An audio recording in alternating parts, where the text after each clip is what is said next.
They shut it down. Is that the future of the WNBA? Getting shut down, closed for good. See you later. Thank you. Come again. The owners doing their best in negotiations. The owners seem like they're coming to the negotiation. That question right there, is the WNBA on the verge of shutting down, is no longer clickbait. It's a legitimate concern now being openly discussed by former sports executives who have negotiated billion-dollar media deals. As we approach the January 9th deadline, the situation is escalating fast. The WNBA Players Association has officially authorized a strike vote, and the owners have made it clear this is their final extension. After that date, there will be no further negotiations. As the calendar approaches 2026, uncertainty reigns over when a new collective bargaining agreement will get done between the WNBA and the Players Association. The Players Union has continued to publicly express displeasure with the state of negotiations with the player body last week, authorizing the union's executive committee to call a strike when necessary, a move the Players Association called an unavoidable response to the state of... Here's what's actually on the table. The owners have proposed quadrupling the maximum salary, with the average player salary rising to around $500,000. Minimum salaries would increase significantly as well. But there's one major sticking point the players refuse to move on: revenue sharing. They want a guaranteed percentage of league revenue regardless of whether the league is profitable. And that single issue is where these negotiations are completely breaking down. Nneka Ogwumike, the president of the Players Association, told ESPN on Friday that authorizing a strike vote is about giving the players as much leverage as possible. But that strategy comes with a serious flaw. A decision on whether to strike now is not in the hands of the 150 plus players, but up to the 7-player executive committee. How crazy is that? The 150 players have now left all of their leverage in the hands of 7 ladies, 2 of which have a tremendous amount of gain if the WNBA folds, one of which is in a competing league called Project B. Both sides can walk away with just 48 hours notice. That's the reality of this situation. So what does a strike authorization actually accomplish when the owners can simply say, "We're done," and shut the entire operation down? That's leverage without teeth. It's a threat built on the assumption that the other side has more to lose than you do, and that assumption could be catastrophically wrong. Alexia from ESPN wrote something that really stood out. The players seem determined to break up with the league before the league breaks up with them. Sit with that framing for a moment. This isn't two sides working toward a compromise. This is a relationship where both parties are already looking for the exit. It's just a question of who walks away first. Ogwumike told ESPN she sees Thursday's vote as an opportunity for a strike to be an option if negotiations don't progress. The WNBA, meanwhile, has repeatedly said in statements that the league strongly disagrees with the WNBA Players Association's characterization of the current state of negotiations. I disagree too. I think the owners are doing more than enough. I think the owners are bending themselves into pretzels trying to get this deal done. I think the owners are doing a lot. The players they don't want to budge. Interesting. When asked what factors would prompt the executive committee to consider pursuing a strike, Ogwumike said, "It's kind of early." It's kind of early to even say that.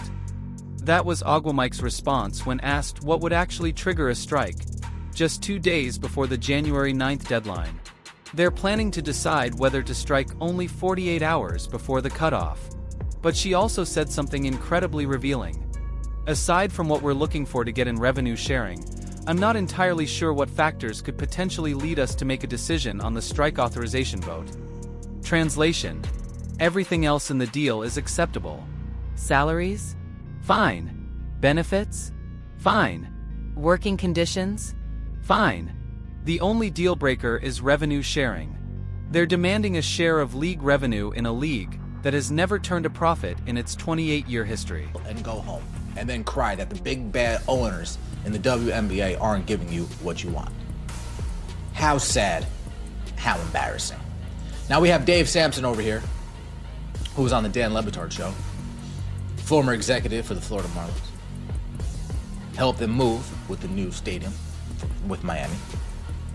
Let's take a look here what he had to say, saying this could be the end of the WNBA if the players continue to get greedy. This is the moment. If you had any ability to invest and you wanted to start a league to compete with the WNBA, this is the time. This is the time. All the players are free agents. It's hot. It's hot.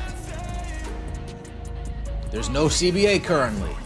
This would be the time to start up a new league, get your ducks in a row, and then end the duck. Dave Sampson, a former Marlins executive who helped negotiate stadium deals and manage complex ownership situations, laid it out perfectly. This is the moment. Every single WNBA player is technically a free agent right now. There's no CBA, no contracts, no binding agreements that if you're a well-capitalized investor looking to launch a competing league, this is your opening. Project B already exists. It's backed by serious money. It promises equity to players. And 2 members of the 7-person executive committee that now controls the strike decision reportedly hold equity stakes in Project B. Let that sink in. The people deciding whether to blow up the WNBA have financial incentives for a competing league to succeed. Adam Silver knows this. The owners know this. The players should know this. Yet they're behaving as if they hold all the leverage. What you're saying, how probable Unpopular to who? The 46,000 old jokes. is that? It'll be unpopular if the WNBA folds. Unpopular to who? To the large majority. Damn, unpopular to who? To the 50,000 people that catch a Las Vegas Aces game on NBA TV. Unpopular to them? Unpopular to who? To the 78,000 people that catch an Atlanta Dream game on... Unpopular with whom? That's the question that exposes the entire illusion. Dan Lubatard suggested it would be culturally unpopular for the WNBA to fold. But unpopular with whom exactly? The 46,000 people who watched a Las Vegas Aces game on NBA TV. The 78,000 who tuned in for an Atlanta Dream game. A league that went 15 years without a single game reaching 1 million viewers, until Caitlin Clark arrived. The WNBA has operated at a financial loss every single year since its founding. The NBA has subsidized it for nearly 3 decades. And at some point, even the most patient investors are forced to ask the hard question. Is this ever going to work? It's a better living. Go make it. Go do it. I agree. I absolutely agree. And that goes what Rudy has been saying. Shout out to Rudy coming out of the podcast. That goes what Rudy's been saying. You don't like what they're paying you at UFC? Well, then go fight bare knuckle. Go fight Bellator. If you don't like what you're getting paid here, go somewhere else and get paid better over there. If you're working at Home Depot and you love that environment and you want to be around that type of people, you want to be around giving services to that type of worker, well, you know, if you don't like the pay there, go see what they're paying you at Lowe's. And then maybe go to Lowe's. Go see what they could pay you at Harbor Freight, and maybe go to Harbor Freight. People change jobs every day. Here's the brutal economic reality. The players want to be paid like they're in a major American sports league. And they are in a major American sports league, one that loses money every single year. MLS players don't earn Premier League salaries. That's not how markets work. You don't get paid based on what sport you play, or what league you're geographically in. You get paid based on the revenue your league actually generates. The owners aren't being greedy. You can't be greedy with money you don't have. They're offering average salaries of around $500,000 in a league that doesn't generate enough revenue to cover those salaries. That's not greed, that's charity with a business card. And the players' response has been to authorize a strike and demand more let's talk about what happens if this whole thing collapses. Because right now, the expansion team model looks less like sustainable growth and more like a Ponzi scheme. You bring in new investors at inflated valuations to pay off the old investors who've been bleeding cash for years. The Golden State Valkyries paid $50 million for an expansion slot. The Toronto team paid the same. That money doesn't magically grow the league, it goes directly to existing owners. But what happens when those new owners realize they didn't buy into a growth story, they bought into a charity case? What happens when the next round of expansion cities looks at the financials and says, no thanks? The players seem convinced that last season's momentum, driven almost entirely by Caitlin Clark's drawing power, represents a permanent shift. They point to sold-out Indiana Fever games and playoff rating spikes as proof the league has turned a corner. But remove Caitlin Clark from the equation, and look at the numbers honestly. Average attendance without Fever games barely moved from previous years. TV ratings for non-Clark games remained near the bottom. One player created the illusion of growth, and now the entire player base wants to be paid, as if that growth is league-wide and permanent. Here's what the players don't seem to understand about leverage. Leverage only exists when the other side needs you more than you need them. In the NBA, that's true. Owners need the players because the players generate billions of dollars. The product doesn't exist without LeBron James or Stephen Curry. But in the WNBA, owners have been running a loss-making operation for 28 years. They don't need this league. They wanted it to succeed. But need? No. These owners have profitable NBA franchises and other investments. The WNBA has been a passion project that's increasingly starting to feel like a financial headache. Meanwhile, the players desperately need the WNBA. Without it, they're playing overseas for less money and worse conditions, or betting on Project B becoming something real and sustainable, which is far from guaranteed. So when players authorize a strike, they're effectively threatening to destroy the very thing they need most. It's like an employee threatening to quit when they're already being paid more than the company can afford, and there are no other jobs waiting.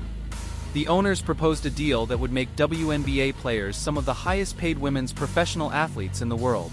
An average salary of $500,000 in a league that loses money.